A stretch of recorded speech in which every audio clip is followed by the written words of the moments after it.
अभी ऐसा कीजिए कि जिन स्टूडेंट के पास बुक है वो चैप्टर 19 लर्निंग ऑब्जेक्टिव 1 इसकी रीडिंग कीजिएगा। ये भी मैंने पढ़ाया नहीं है, लेकिन मैं चाह रहा हूँ जब तक मैं ये नोट करता हूँ लेक्चर, आप थोड़ा सा रीड कर ले। इसमें शायद आपको कुछ भी समझ ना आए, लेकिन फिर भी बेहतर है कि आप इसकी रीडिंग कर लें ताकि वो टाइम वेस्ट ना हो हमारा।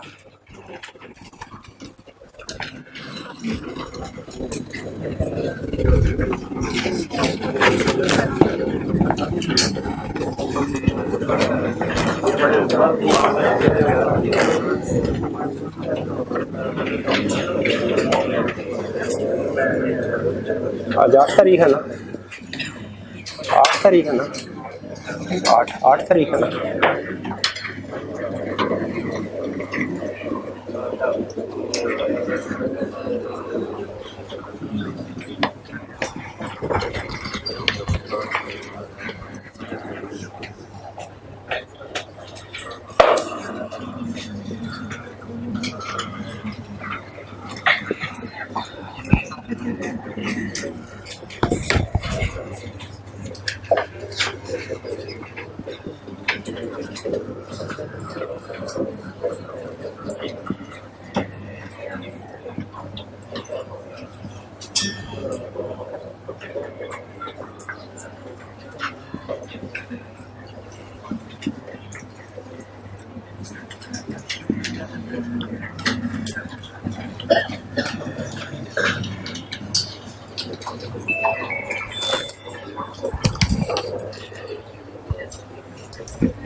जी, आज हम अपना पहला लेक्चर स्टार्ट करने जा रहे हैं बिजनेस लॉ का। जैसे कल हमने डिस्कस किया था, बिजनेस लॉ जो है इसके दो हिस्से हैं, एक कंपनी लॉ और एक मर्केंटाइल लॉ। प्रेफरेंस नॉर्मली हम टीचर्स दिया करते हैं, कंपनी लॉ को पहले करवाया करते हैं। रीज़न इसके ये है कि मटेरियल कम है, चैप्टर्स कम है और वेटेज एग्जाम में ज़्यादा है, 50 मार्क्स है। यानी तकरीबन 1/3 हम बुक को कवर करके, सिलेबस को कवर करके 50 मार्क्स गेन कर सकते हैं। तो इसीलिए आज हम स्टार्ट करने जा रहे हैं कंपनी लॉ का पोर्शन। कंपनी लॉ के पोर्शन में सबसे पहली चीज जो हमारे लिए समझना है वो है कंपनी बेसिकली होती क्या है, उसको समझना है कंपनी। इससे पहले आपने जितने भी जो सब्जेक्ट्स पढ़े हैं या काउंटिंग पढ़ी है उनमें आपने ज़्यादातर जो पढ़ा होगा वो सोल प्रोप्राइटरशिप और पार्टनरशिप के बारे में शायद पढ़ा होगा। तो कंपनी के बारे में हम आज डिटेल में स्टडी करने जा रहे हैं। आज के लेक्चर में हमने सिर्फ एक चीज़ पढ़नी है, कंपनी को समझने की कोशिश करनी है कि ये company form of business organisation basically है क्या। तो सबसे पहले देखिए, हमारे जो number of total business organisation है, टाइप्स ऑफ ऑर्गेनाइजेशन होती है, वो 3 तरह की ऑर्गेनाइजेशन होती हैं। एक सोल प्रोप्राइटरशिप, एक पार्टनरशिप और दूसरा कंपनी, जिसे हम जायंट स्टॉक कंपनी भी कहते हैं, लेकिन इन शॉर्ट हम वर्ड कंपनी यूज करेंगे। सोल प्रोप्राइटरशिप में क्या होता है, ओनर एक ही है, एक से ज्यादा ओनर नहीं होते सोल प्रोप्राइटरशिप में। हाँ, काम करने के लिए एम्प्लॉयज रखे होते हैं जरूर इन्होंने, लेकिन वो एम्प्लॉय ओनर नहीं होते। सोल प्रोप्राइटरशिप में ओनर एक ही है।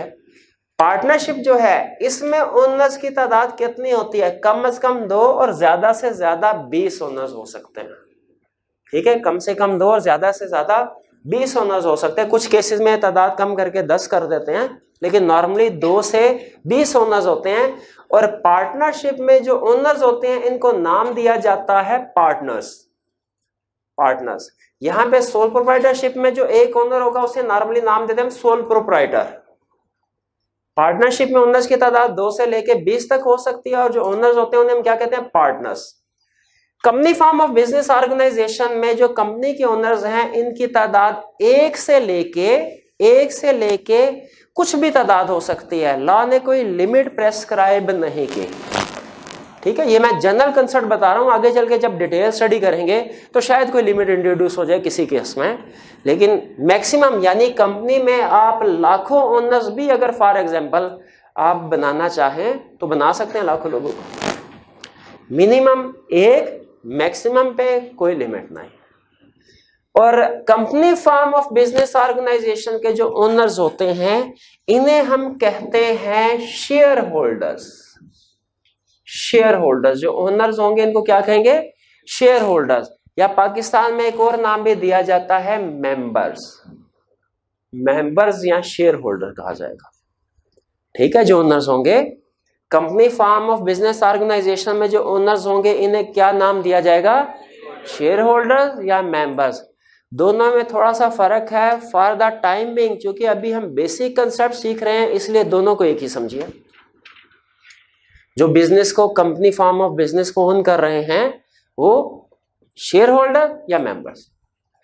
इसके बाद जब किसी भी कंसेप्ट, किसी भी चीज को सीखना हो, नई चीज को, तो बेहतर होता है कि ऑलरेडी हमने जो पहले चीजें सीखी हुई हैं उनके साथ कंपेयर करके उसकी बेस पे कंसेप्ट को सीखा जाए, तो चीजें आसानी से समझ आ जाती हैं। यानी जो न्यू नॉलेज हम एक्वायर करने जा रहे हैं, हम एग्जिस्टिंग नॉलेज के साथ कंपेयर करके उसकी बेस पे सीखें तो आसानी से समझ आ जाता है। इसीलिए जब हम ये कहते हैं कि हमने company form of business organisation को सीखना चाह रहे हैं कि ये फॉर्म ऑफ बिजनेस ऑर्गेनाइजेशन कैसा होता है, तो कहता है आप इसके फीचर्स को कंपेयर कर लीजिए दूसरे बिजनेस ऑर्गेनाइजेशन के फीचर्स के साथ, आपके लिए समझना आसान हो जाएगा।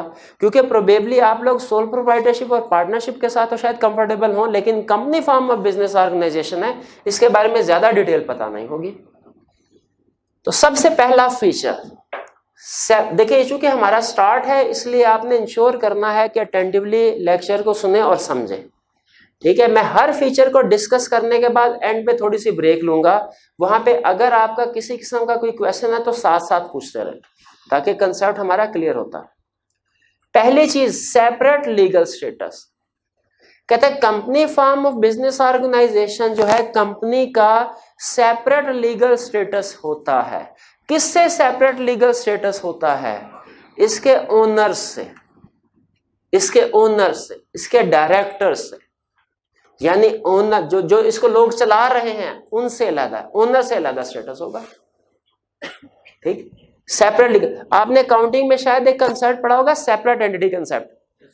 वो क्या कहता है कि जो बिजनेस की ट्रांजैक्शन है और जो ओनर, बिजनेस और ओनर एक ही चीज है तो दोनों की ट्रांजैक्शन को मिक्स कर दो, क्या ये कहता है? नहीं, वो कहता है बिजनेस एक अलग चीज है और ओनर एक अलग चीज है। जो ओनर की ट्रांजैक्शन है वो उसकी अपनी ट्रांजैक्शन है और जो बिजनेस के ट्रांजैक्शन है वो उसकी अपनी ट्रांजैक्शन है। बिजनेस ओनर की ट्रांजैक्शन को रिकॉर्ड नहीं करेगा, अपनी ट्रांजैक्शन को रिकॉर्ड करेगा। सिमिलर कंसेप्ट है हमारा सेपरेट लीगल स्टेटस के कंपनी फॉर्म ऑफ बिजनेस। लेकिन लॉ ये कहता है कि सोल प्रोप्राइटरशिप और पार्टनरशिप के केस में तो जो ओनर्स होते हैं और जो बिजनेस है, कानून की नजर में, अकाउंटिंग की नजर में नहीं, कानून की नजर में वो कहते हैं दोनों एक बराबर है। अगर कोई सोल प्रोप्राइटर गया बैंक से लोन लेने के लिए, लोन लगाना इस्तेमाल करना बिजनेस में, लेकिन बैंक से लोन लिया, बिजनेस को नुकसान हो गया, अब क्या सोल प्रोप्राइटर ये कह सकता है जी लोन बिजनेस के लिए लिया गया था, बिजनेस पे खर्च हुआ, बिजनेस से लीजिए, मैं लोन नहीं कह सकता। इसलिए कि लॉ कहता है सोल प्रोप्राइटरशिप जो है इसमें सेपरेट स्टेटस नहीं है बिजनेस का ओनरशिप, बिजनेस और ओनर एक ही चीज है। पार्टनरशिप में भी सिमिलर कंसेप्ट है। पार्टनरशिप का अपने ओनर, पार्टनरशिप बिजनेस और पार्टनरशिप बिजनेस के जो ओनर यानी पार्टनर्स, इनका सेपरेट लीगल स्टेटस नहीं है, दोनों एक ही चीज समझे जाते हैं लीगल पॉइंट ऑफ व्यू से। यानी पार्टनरशिप ने, अब बिजनेस ने, फर्म ने अगर कोई लोन लिया है तो हर पार्टनर उसको पे करने के लिए लायबल है। अगर फर्म को नुकसान हो जाता है, पार्टनरशिप फर्म को, और बिजनेस लोन वापस करने के काबिल नहीं रहता, एसेट्स जो है वो कम, लायबिलिटी ज्यादा है, तो जो डिफरेंस होगा वो कौन पे करेगा? फिर पार्टनर्स पे करेंगे। यानी सोल प्रोप्राइटरशिप और पार्टनरशिप में सेपरेट लीगल एंटिटी का कंसेप्ट अप्लाई नहीं होता, लेकिन कंपनी फॉर्म ऑफ बिजनेस में सेपरेट लीगल स्टेटस अप्लाई होता है। Company form of business organisation में सेपरेट लीगल स्टेटस जो है ये अप्लाई होता है। ये कैसे अप्लाई होता है? वो कहते हैं company form of business organisation में जो ओनर्स है यानी शेयर होल्डर्स, इनका स्टेटस अलग है, ये कानून की नजर में अलग लोग हैं। और जो बिजनेस है, कंपनी है, वो उसका स्टेटस अलग है, ठीक है। जैसे दो लोग, जैसे फॉर एग्जांपल कानूनी नुक्ता नजर से मैं और मेरा भाई, हम दोनों सेपरेट हैं, सेपरेट लीगल पर्सनालिटीज हैं। लीगली उसके किसी भी अमल का मैं जिम्मेदार नहीं हूं। वो फॉर एग्जांपल अगर कहीं से लोन लेता है, उसको रीपे करने के लिए वही रिस्पॉन्सिबल है, मैं लीगली रिस्पॉन्सिबल नहीं हूं डेट को पे करने के लिए। क्यों? क्योंकि हम दोनों सेपरेट लीगल स्टेटस है हमारा, ठीक है। कैसे पता? फॉर एग्जांपल उसका आईडी कार्ड लाता है, मेरा आईडी कार्ड लाता है, जो ये बताता है कि हम दोनों सेपरेट पर्सन है। एग्जैक्टली उसी तरह कहता है जब कुछ लोग मिलके कंपनी बना लेते हैं तो जो लोग उसके मालिक हैं, ओनर्स हैं, शेयर होल्डर्स हैं या मेंबर्स हैं, उनका स्टेटस फिर अलग हो जाता है। और जब एक दफा कंपनी बन जाए, रजिस्टर हो जाए, उसे उसका शनाख्ती कार्ड इशू हो जाए, जिसे लीगल लैंग्वेज में हम कुछ और कहते हैं, हम सर्टिफिकेट ऑफ इनकॉर्पोरेशन कहते हैं, अगर वो इसको इशू हो जाए तो फिर कंपनी लीगली अलहदा पार्टी है और इसके ओनर्स अलहदा पार्टी है। कंपनी के किसी भी अमल की जिम्मेदारी ओनर्स पे नहीं होगी और ओनर्स की जिम्मेदारी जब वो कंपनी पे नहीं होगी, दोनों सेपरेट है। यह है सेपरेट लीगल स्टेटस का कंसेप्ट। जब हम कंपनी को एक्सप्लेन कर रहे होते हैं, सबसे अहम कंसेप्ट जो होता है वो हमारा सेपरेट लीगल स्टेटस होता है। इसको समझना, अगर आपने इस कंसेप्ट को समझ लिया तो फिर इसका मतलब है आपने कंपनी की नेचर को समझ लिया। क्लियर हुई? इसका मतलब क्या हुआ, जब सेपरेट लीगल स्टेटस हो जाता है तो क्या होगा, कंपनी अपने एसेट्स को खुद ओन करेगी। जो कंपनी के पास जितने भी एसेट्स हैं वो चाहे शेयर होल्डर्स के, ओनर्स के पैसों से खरीदे गए हैं, लेकिन उसका मालिक कौन होगा, कंपनी। अगर बिजनेस चलाने के लिए कहीं किसी बैंक से लोन लिया जाता है तो उसके लिए रिस्पॉन्सिबिलिटी, उस लोन को रीपे करने की रिस्पॉन्सिबिलिटी किसके ऊपर है, कंपनी के ऊपर है, ओनर्स के ऊपर नहीं है। इसी तरह अगर सेल परचेज के कॉन्ट्रैक्ट करने हैं या किसी एम्प्लॉय को अपॉइंट करना है तो बताइए उस एम्प्लॉय के साथ कॉन्ट्रैक्ट लीगली कौन करेगा, क्या ओनर्स करेंगे? नहीं, वो कंपनी अपने नाम से कॉन्ट्रैक्ट करेगी। कंपनी क्या करेगी, अपने नाम से कॉन्ट्रैक्ट। इसका मतलब ये हुआ कि जब कंपनी कोई एसेट खरीदेगी वो एसेट किसकी ओनरशिप है, कंपनी। जब कंपनी ने किसी बैंक से लोन लिया तो उसको रीपे करने के लिए रिस्पॉन्सिबिलिटी किसकी है, कंपनी के, शेयर होल्डर्स की नहीं। और अगर कंपनी ने किसी दूसरे लोगों के साथ डीलिंग करनी है तो क्या वो लोगों के साथ अपने नाम से कॉन्ट्रैक्ट कर सकती है, बिल्कुल कर सकती है। ये सेपरेट लीगल स्टेटस समझ आया आपको? यहां पे एंड पे एक छोटी से रियल केस आपके साथ डिस्कस करता हूं। जैसे यहां पे कंसेप्ट मैंने बताया कि एक कंपनी का एक ओनर भी हो सकता है। ऐसी कंपनी को हम नाम देते हैं सिंगल मेंबर कंपनी। ठीक है, एक कंपनी, उसके 100% शेयर्स, 100% उसका ओनर एक बंदा था, सिंगल मेंबर कंपनी। अच्छा, अब उसने कंपनी में पैसे इन्वेस्ट किए, उन पैसों से एक जगह खरीदी गई, लैंड परचेज की गई। वो लैंड क्या कंपनी के नाम पे ट्रांसफर हो सकती है? देखिए, इंडिविजुअल्स के नाम पे तो ट्रांसफर हो सकती है ना, क्या कंपनी के नाम पे ट्रांसफर हो सकती है? बिल्कुल हो सकती है। वो कंपनी के नाम पे ट्रांसफर की गई।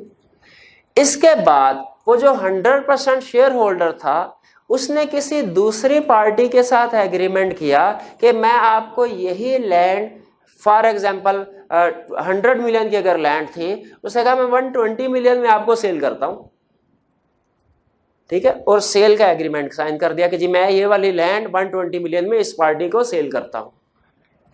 उसके 2 महीने के बाद अचानक लैंड की प्राइस जो है वो डबल हो गई, वो 200 मिलियन पे पहुंच गई। अब जो 100% ओनर था उसने रिफ्यूज कर दिया कि मैं ये लैंड जो है उस पार्टी को सेल नहीं करूंगा। ठीक है, सेल नहीं करूंगा। अब दूसरी पार्टी थे वो कोर्ट पहुंच गए, उन्होंने कहा देखें ये हमें एग्रीमेंट कर चुका है मेरे साथ, ठीक है, सेल हो चुकी है, अभी देखिए ट्रांसफर करें, पैसे ले मेरे से और ट्रांसफर करें वो एग्रीड प्राइस जो हमारी डिसाइड हुई है। 100% उन्होंने रिफ्यूज कर दिया। अब बताइए कोर्ट ने क्या डिसीजन किया होगा, क्या ये एग्रीमेंट वैलिड है या इनवैलिड है? लीगली इनवैलिड है। रीजन क्या दी उन्होंने? उन्होंने कहा कि ओनर जो है, चाहे एक ही ओनर है लेकिन कंपनी जो है इसका सेपरेट लीगल स्टेटस है, ओनर का, शेयर होल्डर मेंबर का सेपरेट लीगल स्टेटस है। भाई एक बंदा एक चीज कैसे बेच सकता है जब वो उसके पास है ही नहीं, वो उसका मालिक ही नहीं है। इस लैंड के मालिक जो है वो कंपनी है, वो शेयर होल्डर नहीं है। चाहे इनडायरेक्टली शेयर, देखे लैंड की मालिक कंपनी है, कंपनी का मालिक शेयर होल्डर है, लेकिन लॉ कहता है कि लैंड का जो ओनर है वो शेयर होल्डर नहीं है, कंपनी है। अगर आपने इस लैंड को परचेज करना है तो एग्रीमेंट कॉन्ट्रैक्ट किसके साथ करना पड़ेगा? कंपनी के साथ। ये है separate legal entity concept, owner के साथ नहीं कर सकते। अब बताइए ये वाला ओनर अगर कंपनी के डेटर के पास चला जाए कि जी कंपनी ने आपसे पैसे रिसीव करने हैं, मैं कंपनी का ओनर हूं, लाए मुझे पैसे दीजिए, क्या डेटर लायबल हैं इसको पेमेंट करने के लिए? नहीं, हम तो कंपनी को पेमेंट करेंगे। ये सेपरेट लीगल एंटिटी कंसेप्ट, ये कुछ समझ आया?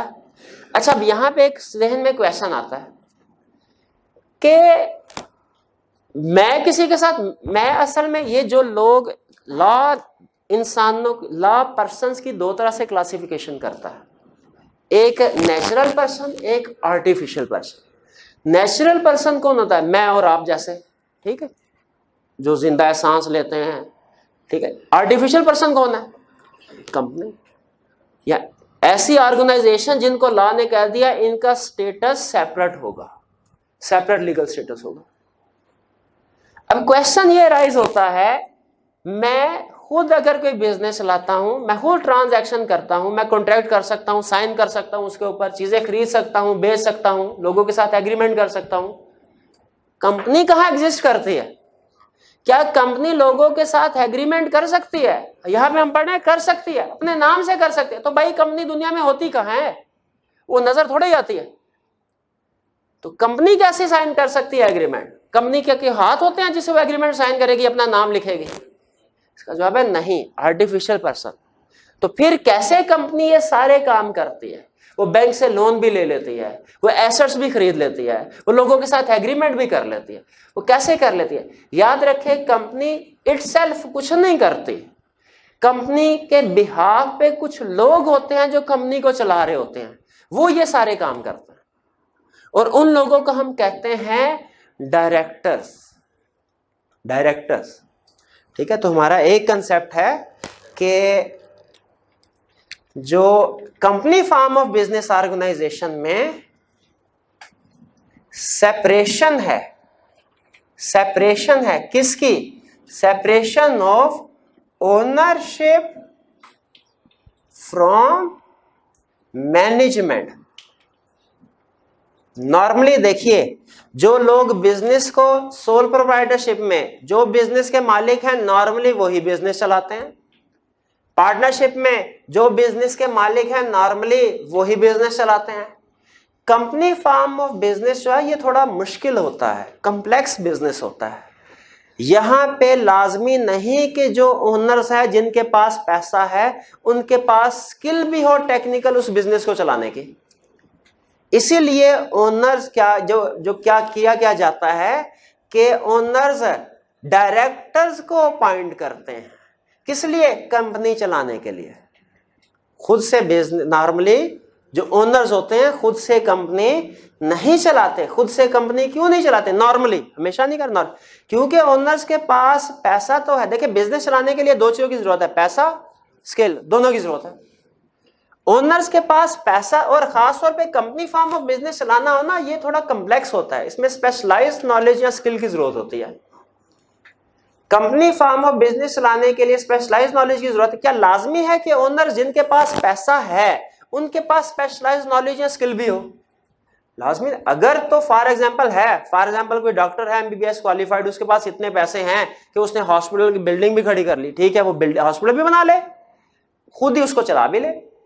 लेकिन नॉर्मली अगर कोई ऐसा क्या होता है कि एमबीबीएस क्वालिफाइड है, उसके पास इतने पैसे नहीं होंगे कि वो बिजनेस चला सके, बिल्डिंग खरीद सके। और अगर किसी के पास पैसा है, हॉस्पिटल तो बना लेगा, लेकिन प्रोबेबली वो एमबीबीएस क्वालिफाइड नहीं है, उस हॉस्पिटल को चला नहीं सकता। तो फिर क्या करते हैं ओनर जो है, वो कंपनी सेटअप कर देते हैं, लेकिन इस कंपनी को चलाने के लिए क्या करते हैं, दूसरे लोगों को अपॉइंट करते हैं जिन्हें कहा जाता है डायरेक्टर्स। वो फिर डायरेक्टर्स बिजनेस को चला रहे होते हैं, कंपनी को चला रहे होते हैं। तो नॉर्मली कंसेप्ट क्या बना हमारा कि सोल प्रोप्राइटरशिप में नॉर्मली जो बिजनेस का ओनर है वही बिजनेस को मैनेज भी कर रहा है, चला भी रहा है, ऐसे ही होता है।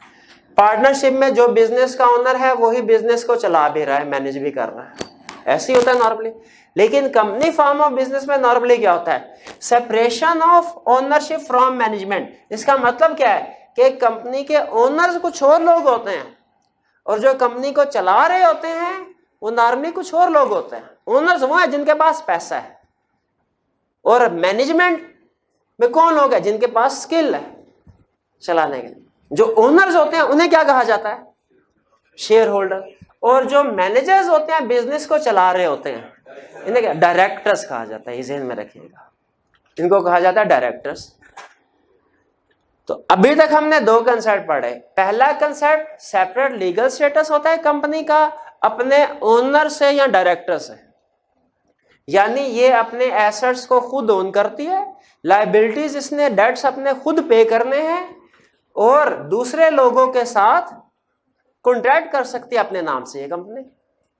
लेकिन चूंकि ये एक आर्टिफिशियल पर्सन है, तो जब लोगों के साथ डीलिंग करनी है, बैंक के साथ निगोशिएशन करनी है लोन करने के लिए, लोगों के साथ कॉन्ट्रैक्ट करने हैं, तो इटसेल्फ इसकी एक्चुअल फिजिकल एग्जिस्टेंस तो कुछ नहीं है। तो फिर कंपनी ये सारे काम कैसे करती है? ये सारे काम डायरेक्टर्स के थ्रू करती है। कंपनी के बिहाफ पे डायरेक्टर्स ये सारी ट्रांजैक्शन कर रहे होते हैं। लेकिन याद रखें, डायरेक्टर्स जाके जैसे बैंक कैश देगा तो डायरेक्टर्स को देगा, ये ले सर कैश, लोन है, डायरेक्टर्स वो कैश वसूल करेंगे, लेकिन डायरेक्टर्स कंपनी के बिहाफ पे कैश रिसीव कर रहे हैं। इस लोन को रीपे करना किसकी लायबिलिटी है? अपनी। कैश भी कंपनी का है, डायरेक्टर्स उसको मिसयूज नहीं कर सकते। तो ये है सेपरेट लीगल स्टेटस और separation of ownership from management. ये दोनों कंसेप्ट क्लियर होते हैं, बात समझ आते हैं, आगे चलते हैं। अच्छा, असूली तौर पे मेंबर्स की लायबिलिटी कोई नहीं होनी चाहिए। मेंबर्स की लायबिलिटी क्यों? सेपरेट लीगल स्टेटस है ना। सेपरेट लीगल स्टेटस क्या कहता है? कंपनी लैदा पर्सन है, ओनर्स डायरेक्टर लैदा पर्सन है, कंपनी के लिए दिएगा कंपनी रिस्पॉन्सिबल, ओनर्स नहीं है। लेकिन लॉ ये कहता है ठीक है ओनर रिस्पॉन्सिबल नहीं है सेपरेट लीगल स्टेटस की वजह से, लेकिन कहता है ओनर्स का हम कुछ ना कुछ स्टेक चाहते हैं कि बिजनेस में इन्वॉल्व रहे, कुछ ना कुछ चाहते हैं। क्योंकि देखें, जब भी आप बैंक के पास लोन लेने के लिए जाए ना, आप कहें सर मेरे पास आइडिया है, पैसा नहीं है, आप मुझे लोन दीजिए। बैंक कहेगा कितने पैसे चाहिए? कहेगा, आप कहेंगे 10 मिलियन। बैंक कहेगा अच्छा मैं 9 मिलियन पे करने को तैयार हूं, 1 मिलियन तुम अपना डालोगे। हम कहते हैं सर जहां पे 9 मिलियन दे रहे हैं 10 मिलियन भी दे दे, क्या हर्ज है? बैंक दे भी सकता है, लेकिन बैंक नहीं पे करता। कहता है नहीं नहीं, अगर मैंने 10 का 10 मिलियन तुम्हें दे दिया ना, तो ये वो हिसाब हो जाएगा माले मुफ्त दिले बेरहम, सारे का सारा लोन होगा, तुम सही तरीके से बिजनेस चलाओगे नहीं, केयरलेस हो जाओगे, तुम कहोगे यार नुकसान भी होगा, कौन सा मेरा जाना है, बैंक का पैसा सारा जाना है। तो हम चाहते हैं कुछ ना कुछ थोड़ा बहुत सही, लेकिन आपका भी स्टेक इन्वॉल्व रहे बिजनेस में, ताकि आप बिजनेस को नुकसान की तरफ ना लेके जाए। तो बैंक कहता है कुछ पैसे तुम डालो, बाकी के पैसे मैं डाल देता हूं।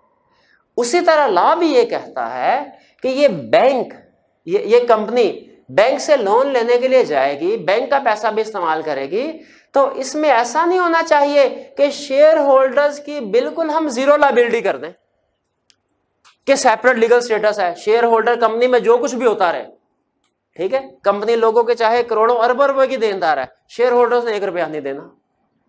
वो कहते हैं नहीं, ये थोड़ा सा जो है फेयर नहीं होगा उन लोगों के साथ जो लोग बिजनेस को लोन देंगे। इसीलिए लॉ ने कहा कि हम लोग क्या करते हैं, लायबिलिटी है दोनों का सेपरेट लीगल स्टेटस, कंपनी अलहदा है और ओनर शेयर होल्डर्स अलहदा है। असूली तौर पे कंपनी ने जितना भी लोन लिया है शेयर होल्डर्स की लायबिलिटी नहीं होनी चाहिए, ये कंसेप्ट कह रहा है। लेकिन ये कंसेप्ट क्या कहता है, नहीं थोड़ी बहुत हो जानी चाहिए ताकि शेयर होल्डर का स्टेक इन्वॉल्व रहे business,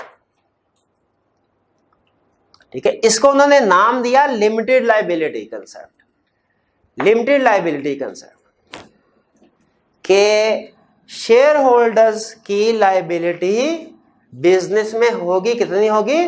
limited liability. Sole proprietorship में और पार्टनरशिप में लायबिलिटी होती है अनलिमिटेड। कितनी लायबिलिटी होती है? अनलिमिटेड लायबिलिटी का मतलब क्या है कि अगर बिजनेस ने लोगों से लोन लिया, लॉस होने की वजह से बिजनेस बंद करना पड़ा, इतने पैसे नहीं है कि लोगों को वापस दिए जा सकें। फर्ज कीजिए 10 मिलियन का लोन लिया था, बिजनेस के पास टोटल एसेट्स है 3 मिलियन, तो बाकी के 7 मिलियन ओनर से निकलवाए जाएंगे। यह है अनलिमिटेड लायबिलिटी। यानी अनलिमिटेड लायबिलिटी का मतलब क्या है? ओनर ए लायबल है किस अमाउंट तक? अनलिमिटेड अमाउंट तक। यानी जितनी अमाउंट भी बिजनेस ने देनी होगी, अगर बिजनेस बैंकरप्ट होता है तो वो अमाउंट अगर बिजनेस नहीं दे पाया तो उस बिजनेस के ओनर देंगे। ये है कंसेप्ट अनलिमिटेड लायबिलिटी। और लिमिटेड लायबिलिटी का कंसेप्ट क्या है कि अगर बिजनेस ने लोन लिया और ये वापस नहीं कर पाया, डिफॉल्ट कर गया, तो जितना फर्क होगा वो ओनर्स पे करेंगे, लेकिन up to certain amount, up to limited amount, unlimited नहीं, अनलिमिटेड नहीं। ये बात समझ आती है लिमिटेड लायबिलिटी कंसेप्ट? अनलिमिटेड का मतलब क्या है? बिजनेस अगर लोन रीपे नहीं कर पाया तो किसने पे करना है? किस अमाउंट तक? जितना भी हुआ, चाहे करोड़ों रुपए क्यों ना हो। लिमिटेड लायबिलिटी का मतलब क्या है? अगर बिजनेस ने लोन लिया और वापस पे नहीं कर पाया, कौन पे करेगा? ओनर। लेकिन किस अमाउंट तक? लिमिटेड। लिमिटेड उन्होंने क्यों रखी? क्योंकि दोनों सेपरेट है, और लिमिटेड का पर्पस भी यही है कि ओनर का कुछ ना कुछ स्टेक इन्वॉल्व रहे। ठीक है, ये स्टेक इन्वॉल्व ना कराना तो शायद जीरो लायबिलिटी होती है उनकी, लिमिटेड लायबिलिटी होनी चाहिए। लिमिटेड लायबिलिटी कंसेप्ट समझ आ गया क्या है? आगे चलते हैं। लिमिटेड लायबिलिटी कितनी तरह से हो सकती है? ठीक है, कितनी तरह से? वो कहता है दो तरह से लिमिटेड लायबिलिटी क्रिएट की जा सकती है। लिमिटेड लायबिलिटी, एक कंसेप्ट है हमारा लिमिटेड बाय शेयर्स, और एक है लिमिटेड बाय कर। लायबिलिटी जो लिमिटेड होगी यहां तो होगी लिमिटेड बाय शेयर्स या लिमिटेड बाय गारंटी। ठीक है, अच्छा, लिमिटेड बाय शेयर और लिमिटेड बाय गारंटी, इन दोनों में फर्क समझाने के लिए पहले मैं शेयर का कंसेप्ट आपके साथ डिस्कस करना चाहता हूं कि शेयर्स क्या होते हैं। फिर हम देखेंगे लिमिटेड बाय शेयर का क्या मतलब है, लिमिटेड बाय गारंटी का क्या मतलब है। शेयर्स क्या होते हैं? आपने जब अकाउंटिंग पढ़ी होगी तो यह सीखा होगा कि जब भी बिजनेस में पैसा इन्वेस्ट किया जाता है, एंट्री की जाती है कैश डेबिट कैपिटल क्रेडिट। अगर पार्टनरशिप बिजनेस है तो जरा कैश डेबिट कैपिटल क्रेडिट। वहां पे जो ओनर पैसे इन्वेस्ट करते हैं उन्हें कैपिटल कहा जाता है, शेयर कैपिटल नहीं कहा जाता। सोल प्रोप्राइटरशिप में, पार्टनरशिप के केस में जो भी इन्वेस्ट करते हैं ओनर्स, उनको क्या कहा जाता है? शेयर कैपिटल नहीं कहा जाता। कंपनी फॉर्म ऑफ बिजनेस में जो ओनर्स इन्वेस्ट करते हैं उसे शेयर कैपिटल क्यों कहा जाता है? ये रीजन सुन लीजिए। जब हम कंपनी को रजिस्टर करवाने जाते हैं तो जरूरी होता है, लॉ ये कहता है, आपने जो अपनी कंपनी आप एक्सपेक्ट कर रहे हैं कि कंपनी मैक्सिमम कितना को शेयर कैपिटल होगा कंपनी का। अभी एक्चुअली वो बिजनेस में आया नहीं है, लेकिन आप अंदाजा लगाए कितना को मैं एक कंपनी बनाने जा रहा हूं, उसका ज्यादा से ज्यादा कैपिटल हो सकता है 1 करोड़। तो मैंने क्या करना है, मैंने जब मैं रजिस्टर करवा रहा हूंगा, मैंने उनको यह बताना है कि इस कंपनी का मैक्सिमम कैपिटल कितना होगा, 1 करोड़। उस बंदे को जो रजिस्टर करेगा मेरी कंपनी, 1। यानी लॉ ये कहता है कि जो कंपनी का कैपिटल है, मैक्सिमम अमाउंट जो आप एक्सपेक्ट करते हैं, आप जो है वो शेयर कैपिटल होगा, वो प्री अप्रूव्ड होनी चाहिए। आपने पहले से अप्रूव करवानी है रेगुलेटरी अथॉरिटी से। किस वक्त? जब कंपनी को रजिस्टर करवा रहे होंगे कि सर हमारा मैक्सिमम शेयर जो कैपिटल है वो इतना होगा, और फिर उसको प्री प्रिंटेड भी करवाना है इन स्मॉलर अमाउंट। प्रिंट भी करवाना है। प्रिंट कैसे करवाना है? जैसे आपके करेंसी नोट प्रिंट होते हैं, जैसे प्राइस बॉन्ड प्रिंट होते हैं। प्रिंट जैसे मेरी कंपनी मैं स्टार्ट करना चाह रहा हूं, मैक्सिमम कैपिटल जो है उसका 1 करोड़ 10 मिलियन हमने डिसाइड किया फॉर एग्जांपल।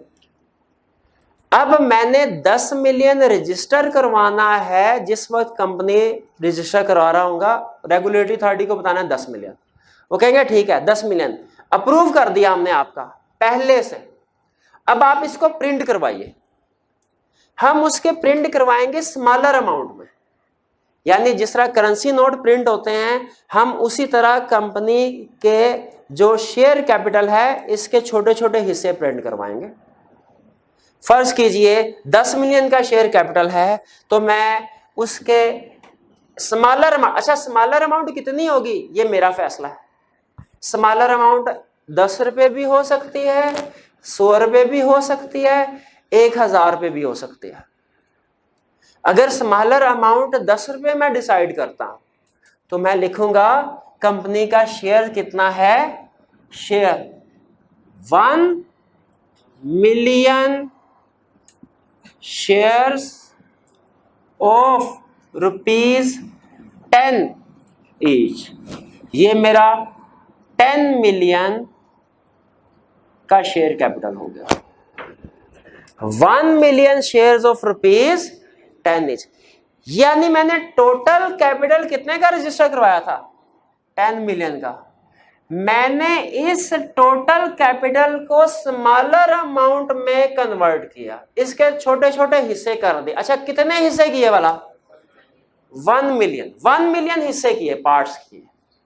ये यूं समझ लीजिए मैंने 1 मिलियन और कितने के 10, यूं समझ लीजिए मैंने 10-10 रुपए के 1 मिलियन नोट प्रिंट कर लिए, लेकिन उसके ऊपर वो जो है वो स्टेट बैंक ऑफ पाकिस्तान नहीं लिखा होगा, उसके ऊपर उस कंपनी का नाम लिखा होगा जिसके ये share. 1 million shares of ₹10 each. अच्छा अब इसको शेयर कैपिटल को प्रिंट करने का और स्मॉलर अमाउंट में डिवाइड करने का फायदा क्या होता है। असल चीज देखिए, अगर आप कैपिटल को सोल प्रोप्राइटरशिप पार्टनरशिप के कैपिटल को कंपनी के शेयर कैपिटल के साथ कंपेयर करें, आपको दो चीजें ही फर्क नजर आएंगी। पहली चीज ये कि ये शेयर कैपिटल जो है ये प्रिंटेड फॉर्म में होता है, इसके शेयर स्मॉलर अमाउंट में होते हैं, और दूसरा प्रिंटेड फॉर्म में होते हैं। स्मॉलर अमाउंट में प्रिंटेड, वरना नॉर्मली पार्टनरशिप में तो जो जितना भी शेयर कैपिटल ले आए हम उसके अकाउंट में उसको क्रेडिट कर दिया करते हैं। फर्ज कीजिए मैं अगर किसी कंपनी में पार्टनर हूं, सॉरी किसी पार्टनरशिप में पार्टनर हूं फर्ज कीजिए, और मैंने उस पार्टनरशिप में इन्वेस्ट किया हुआ है। तो आपको पता है पार्टनरशिप बनती है तो एक पार्टनरशिप एग्रीमेंट लिखा होता है, उसके ऊपर सारी टर्म्स एंड कंडीशन लिखी होती हैं, और कितने पार्टनर्स हर एक ने कितना पैसा दिया ये भी लिखा होता है।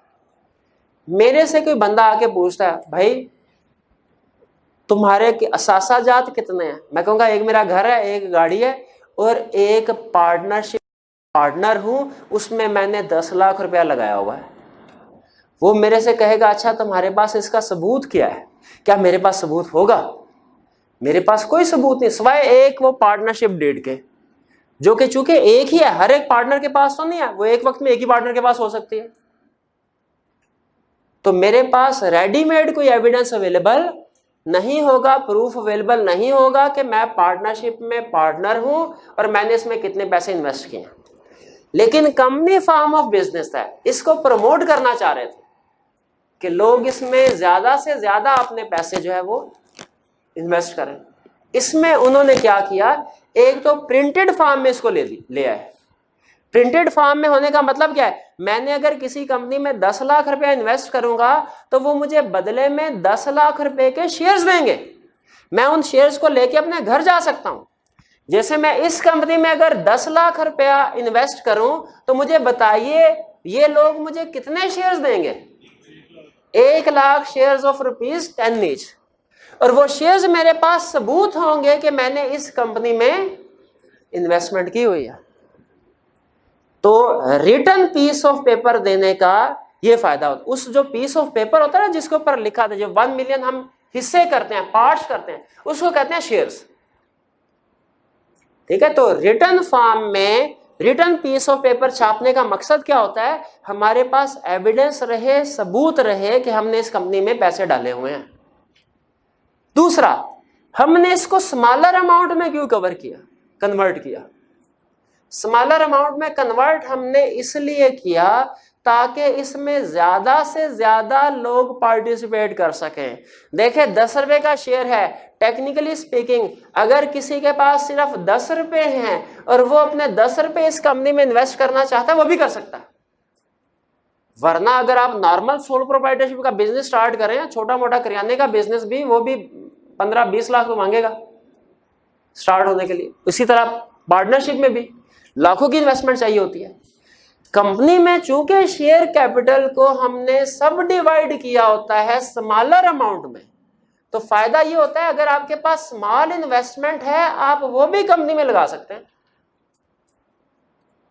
तो जब हम कंपेयर करते हैं सिंपल कैपिटल को कंपनी के शेयर कैपिटल के साथ, तो हमें दो फर्क क्या नजर आते हैं। पहला, ये सब डिवाइड होती है स्मॉलर अमाउंट में शेयर कैपिटल, स्मॉलर अमाउंट में सब डिवाइड होता है और हर स्मॉलर अमाउंट को प्रिंट किया जाता है। प्रिंट किया जाता है उस पीस ऑफ पेपर को जो प्रिंट किया जाता है उसे क्या कहते हैं, शेयर्स। अगर मैं 10 लाख इन्वेस्टमेंट करूं मुझे कितने शेयर्स मिलेंगे, 1 लाख शेयर्स मिलेगा। ये शेयर समझ आया आपको। अगली बात कहता है शेयर्स इरिडीमेबल है। ये शेयर जो हैं इसका क्या मतलब है, सोल प्रोप्राइटरशिप में पैसा डाला वापस ले सकते हैं, ड्राइंग्स पार्टनरशिप में वापस ले सकते। मैंने आज से के बाद पार्टनर नहीं रहना, मेरे पैसे वापस करो, क्या मुझे मेरे सारे पैसे वापस कर दिए जाएंगे? इसे कहते हैं रिडीम होना, रिटर्न होना। पार्टनरशिप में जो आपने पैसा लगाया अगर आप मुतमिन नहीं है सारे का सारा पैसा वापस ले सकते हैं, रिडीमेबल है, रिटर्नेबल है। कंपनी में पैसा लगाया, कंपनी में पैसा लगाया क्या वापस ले सकते हैं? वो कहता है नहीं, ये इरिडीमेबल है, आप पैसा वापस नहीं ले सकते। लेकिन आप सोचेंगे पैसा वापस नहीं ले सकते, ये तो फंस गए हम, फिर इसका मतलब कंपनी में इन्वेस्टमेंट करनी नहीं चाहिए। वो कहता है नहीं, इस कंसेप्ट को सही तरीके से समझे। इरिडीमेबल का मतलब है आपने कंपनी से शेयर्स लिए ना, मैंने 10 लाख दिया कंपनी को, 1 लाख शेयर ले लिए, हर एक शेयर 10 रुपए का। मैं कंपनी को जाके अगले दिन कहूं मेरा इरादा चेंज हो गया, ये शेयर वापस ले लें और मुझे मेरे पैसे दे दें, ऐसे नहीं होगा, ये इरिडीमेबल होते हैं। लेकिन कहता है इरिडीमेबल होते हैं लेकिन ये ट्रांसफरेबल भी होते हैं। कहते हैं आप कंपनी को वापस नहीं कर सकते लेकिन आगे किसी और को बेच सकते हैं, किसी और को बेच सकते हैं। अब आप सोचेंगे भाई मैं किस किस से पूछता फिरूंगा कि तुमने ये शेयर खरीदना है कि नहीं, तुमने ये शेयर खरीदने। तो परेशान होने की जरूरत नहीं है। कंपनी के शेयर्स की डीलिंग के लिए एक अलग से मार्केट है जिसे स्टॉक एक्सचेंज कहते हैं। आप वहां चले जाएं, वहां पे आपको बायर्स मिल जाएंगे, सेलर्स भी मिल जाते हैं, वहां पे आप जाके बेच सकते हैं। तो इरिडीमेबल है लेकिन ट्रांसफरेबल भी है, दोनों में फर्क समझ आ रहा है? चलिए फिर वो कहता है ये जो शेयर्स होते हैं इनके राइट्स भी हैं और लायबिलिटीज भी हैं। शेयर के राइट भी है, अगर मैंने इस कंपनी के शेयर्स खरीदे तो क्या मेरा राइट है? किस चीज का राइट है? डिविडेंड। डिविडेंड क्या होता है? प्रॉफिट। वो जो सोल प्रोप्राइटरशिप में ड्राइंग्स होती है ना पार्टनरशिप में, प्रॉफिट का वो हिस्सा जो हम घर ले जाते हैं उसे कंपनी लैंग्वेज में, कॉर्पोरेट लैंग्वेज में उसे कहते हैं डिविडेंड। डिविडेंड एक तरह से ड्राइंग्स ही है, यानी प्रॉफिट का वो हिस्सा जो ओनर्स को दे दिया जाता है। ये लो भाई, तो मेरा राइट है कि मुझे डिविडेंड मिले, लेकिन क्या मेरी लायबिलिटी भी है कोई? ये लफ्ज है जिसके लिए मैं यहां पे आया था। क्या मेरी कोई लायबिलिटी भी है? कहते बिल्कुल लायबिलिटी है। क्या लायबिलिटी है? क्या लायबिलिटी है मेरी? कि मैं अगर कंपनी डिफॉल्ट कर जाती है तो मैं कंपनी अपने लायबिलिटीज को पे नहीं कर पाती, तो मैं कंपनी का शेयर होल्डर हूं, मैं कंपनी के डेट को पे करूंगा, लेकिन किस अमाउंट तक? अच्छा, लिमिटेड अमाउंट क्या है सुन लें। ये जो 10 रुपए होती है ना, 10 रुपए, इसको कहते हैं फेस वैल्यू है। ये क्या है? Face value.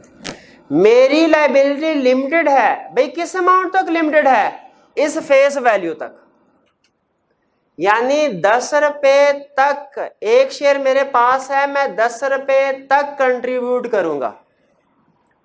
मेरे पास 1 मिलियन शेयर्स हैं, तो मेरी लाइबिलिटी कितनी अमाउंट तक की है, कितनी अमाउंट तक की है? 1 मिलियन शेयर है तो लाइबिलिटी मेरे पास 1 मिलियन, फर्ज कीजिए शेयर्स है, 1 लाख शेयर्स हैं, 10 रुपए का एक शेयर, 1 लाख शेयर है, मेरी लाइबिलिटी कितनी होगी कंट्रीब्यूट करने की? 1 मिलियन, 10 लाख, जितने के मेरे पास शेयर्स हैं। ये बात समझ आई? अच्छा सुनिए, कंपनी के शेयर्स खरीदे मैंने 1 लाख, टोटल शेयर कैपिटल मेरे पास कितना है? 10 लाख। अब ये सिर्फ जो है मिलियन की बजाय मैं सिर्फ लाख इस्तेमाल करूंगा ताकि वो कंफ्यूजन ना हो। नंबर ऑफ शेयर्स 1 लाख, एक शेयर कितने का? टोटल शेयर कैपिटल कितना? 10 लाख। मेरी इस कंपनी में लायबिलिटी मैक्सिमम कितने? 10 लाख। कंपनी के पैसे दे दिए 10 लाख, मैंने शेयर ले लिए, कंपनी ने डीलिंग करती रही, आगे चल के पता चला कि कंपनी के पास बैंकरप्ट हो गई, टोटल एसेट्स आए फर्ज कीजिए कि 30 मिलियन के, और लाइबिलिटीज जो हैं ये है 100 मिलियन की। शॉर्टफॉल कितने का आया? 70 मिलियन। ये बैंक ने लोन दिया हुआ, बैंक ने 100 मिलियन का लोन दिया, कंपनी के एसेट बेचे तो 30 मिलियन आया, बाकी 70 मिलियन बैंक ने कहां से रिकवर करना? सेपरेट लीगल एंटिटी कंसेप्ट कहता है कि शेयर्स होल्डर अलग होते हैं, कंपनी अलग है, तो कंपनी के डेट के लिए शेयर होल्डर लायबल नहीं है। लिमिटेड लायबिलिटी कंसेप्ट कहता है लेकिन अगर कंपनी वाइंड अप हो रही, जब तक चलती रही है फिर तो कुछ नहीं कहा जाएगा शेयर होल्डर को, लेकिन अगर कंपनी वाइंड अप हो जाए, बैंकरप्ट हो जाए, उस वक्त देखा जाएगा कि कितना शॉर्टफॉल है और शेयर होल्डर से कहा जाएगा कि आप कंट्रीब्यूट करें, लेकिन कितनी अमाउंट? जितनी उनकी शेयर की फेस वैल्यू है उसके बराबर। अब मुझे बुलाया जाएगा कि आप कंट्रीब्यूट कीजिए इसमें। मेरी लायबिलिटी कितने थे? 10 लाख। मैं कहूंगा सर मेरी लायबिलिटी जो है लॉ कहता है कितनी? 10 लाख, लेकिन मैंने आपको 1 रुपया नहीं देना। क्यों नहीं देना? क्योंकि 10 लाख ऑलरेडी बिजनेस को दे चुका हूं, 10 लाख लायबिलिटी ऑलरेडी बिजनेस को दे चुका हूं। असल में बिजनेस से मैंने पैसे वापस लेने थे, लेकिन चूंकि डिफॉल्ट कर गए तो जो पैसे मैंने वापस लेने थे अब मैं नहीं ले रहा। मेरी तरफ से यही कंट्रीब्यूशन है, मेरी तरफ से यही कंट्रीब्यूशन है। कुछ बात समझ आए? एग्जाम्पल को थोड़ा सा कम्प्लेक्स करते हैं, बस आखिरी, इसके बाद कंसेप्ट खत्म, आज का लेक्चर खत्म। मैंने 1 लाख शेयर खरीदे, ये टोटल शेयर कैपिटल है, 1 लाख शेयर खरीदे, कितने के? मैंने कंपनी को कहा भाई मेरे हालात आजकल जरा ठीक नहीं है, आप ऐसा कीजिए मुझे 1 लाख शेयर दीजिए, मैं 6 रुपये अभी दे देता हूं, 4 रुपये दूंगा साल के बाद हर एक शेयर के बदले। इसका मतलब यह हुआ अब मैंने जो 1 लाख शेयर खरीदे इसके बदले में कितने पैसे दिए और बाकी कितने पैसे देने का वादा कर लिया। ये किस्तें करवा ली मैंने, 2 किस्तें करवा ली। पहले कभी इन किस्तों की इजाजत होती थी, इन्हें कहा जाता था पार्टली पेड शेयर्स। अब ये किस्तें कराने की इजाजत नहीं है, अब कहते हैं नहीं फुल्ली पेड शेयर्स ही खरीदें। लेकिन फर्ज कीजिए पुराने जमाने की कोई कंपनी वो अभी से चली आ रही है, अब कंपनी ये बैंकरप्ट हो गई, बताइए क्या अब मेरी कोई लायबिलिटी है?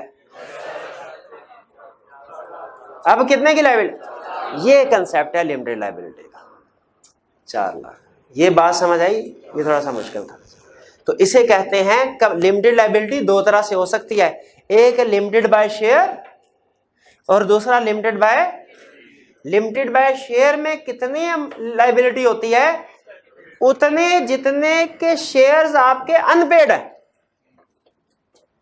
कितने अमाउंट की लायबिलिटी होगी? जितने अमाउंट अनपेड है शेयर्स पे। अगर आपके शेयर्स फुल्ली पेड हैं तो टेक्निकली आपकी जितनी लायबिलिटी थी ऑलरेडी आपने दे दी है, आपको इस वक्त 0 रुपीज देने हैं अगर शेयर्स फुल्ली पेड है।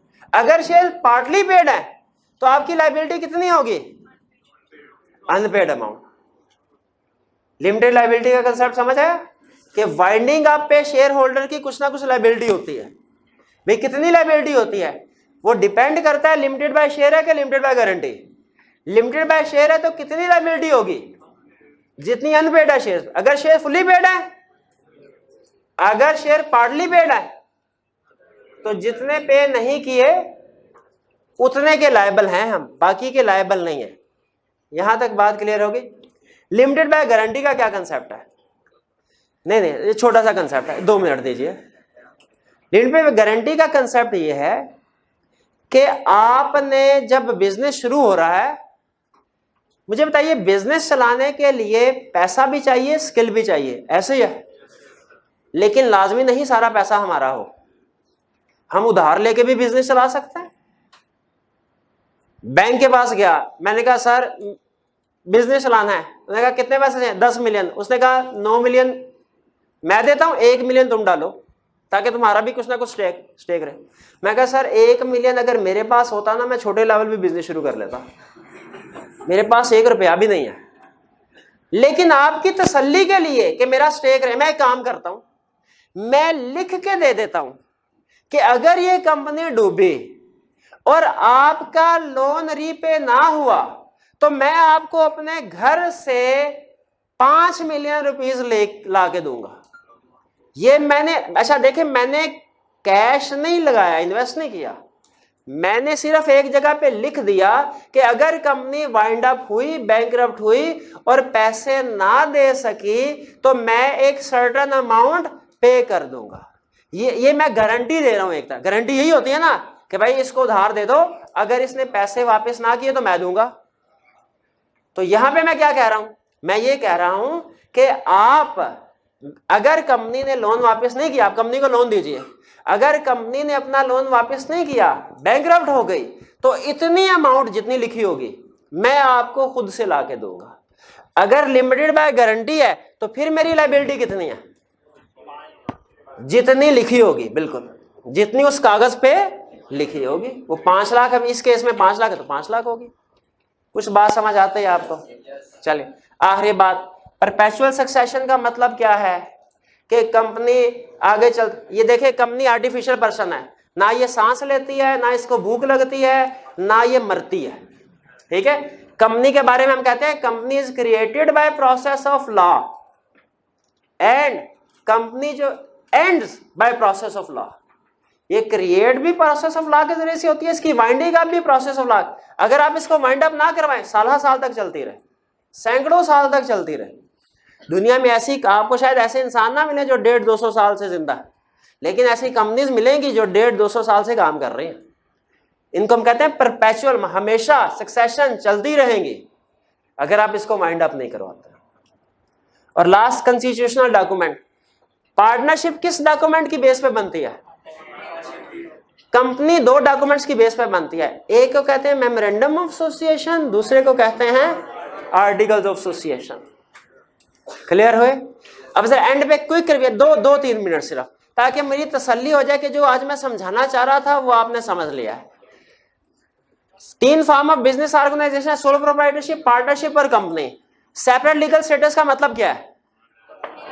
कंपनी के ओनर्स अलहदा है और कंपनी का अपना स्टेटस अलहदा है। यानी एसेट अगर कंपनी खरीदती है वो किसके एसेट है? अगर एग्रीमेंट करती है, लोन लेती है बैंक से, किसने पे करना है? लोगों के साथ सेल परचेज के एग्रीमेंट करने हैं, किसने करना है? क्या ये सारे काम कंपनी अपने हाथ पैर से करेगी? किन के जरिए से करेगी? मैनेजमेंट, डायरेक्टर्स के जरिए। कंपनी के जो मालिक होते हैं उन्हें क्या कहते हैं? क्या शेयर होल्डर की लायबिलिटी 0 होती है? अनलिमिटेड होती है? लिमिटेड होती है। ना 0 है ना अनलिमिटेड है, दरमियान वाली सिचुएशन है, लिमिटेड है। अच्छा, लिमिटेड का मतलब है किसी सर्टेन अमाउंट तक होगी। तो किस अमाउंट तक होगी?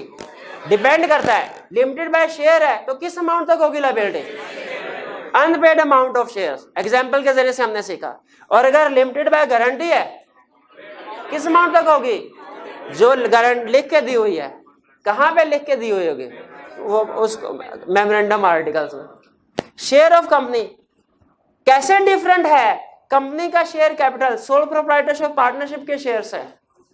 इसका शेयर कैपिटल सब डिवाइडेड होता है स्मॉलर, पहले से अप्रूव और रजिस्टर करवाया होता है। सब डिवाइड करवाते हैं स्मॉलर अमाउंट में और उसको प्रिंट करवाते हैं। ये जो स्मॉलर अमाउंट होती है इसको कहते हैं फेस वैल्यू, और जो प्रिंट करवाते हैं पेज उसको क्या कहते हैं? शेयर्स। जब मैं किसी कंपनी में पैसे इन्वेस्ट करूंगा तो मुझे क्या मिलेगा? इसीलिए ओनर को शेयर होल्डर कहते हैं, क्योंकि उसके पास शेयर्स होते हैं। शेयर्स को, कंपनी को अगर मुझे पैसों की जरूरत है, क्या करूं? कंपनी को वापस कर दूं? क्या करूं फिर? शेयर्स इररिडीमेबल हैं लेकिन ट्रांसफरेबल हैं टू अनदर पार्टी। शेयर के साथ कोई राइट्स और लायबिलिटी होते हैं? राइट किस चीज का है? लायबिलिटी किस चीज की है? Unpaid amount. लेकिन लायबिलिटी उस वक्त होगी अगर अमाउंट अनपेड होगी। अगर शेयर फुली पेड है तो कोई लायबिलिटी नहीं। परपेचुअल सक्सेशन का मतलब क्या है? कंपनी आगे चलती रहेगी। ठीक है? Company is created by process of law, और वाइंडिंग अप भी होती है bye process of law. Constitutional documents कौन सी होती हैं जिनकी बेस पे कंपनी? मेमोरेंडम ऑफ एसोसिएशन और आर्टिकल ऑफ एसोसिएशन। आज घर जाके आपने तसल्ली के साथ लर्निंग ऑब्जेक्टिव 1, खास तौर पे इसके एंड पे जो पास्ट पेपर के क्वेश्चंस हैं वो जरूर पढ़ने हैं और अटेम्प्ट करना है। लॉ याद रखें, लीगल प्रोविजन डिस्कस करने से समझ नहीं आता, ये केसेस डिस्कस करने से समझ आता है। लीगल प्रोविजन से बाज़ औक़ात वो पूरा मैसेज कम्युनिकेट नहीं होता, तो इसलिए पास्ट पेपर के क्वेश्चन और केस स्टडीज ये जरूर रीड करने हैं। लेक्चर खत्म। Subscribe now and press the bell icon. Never miss an update.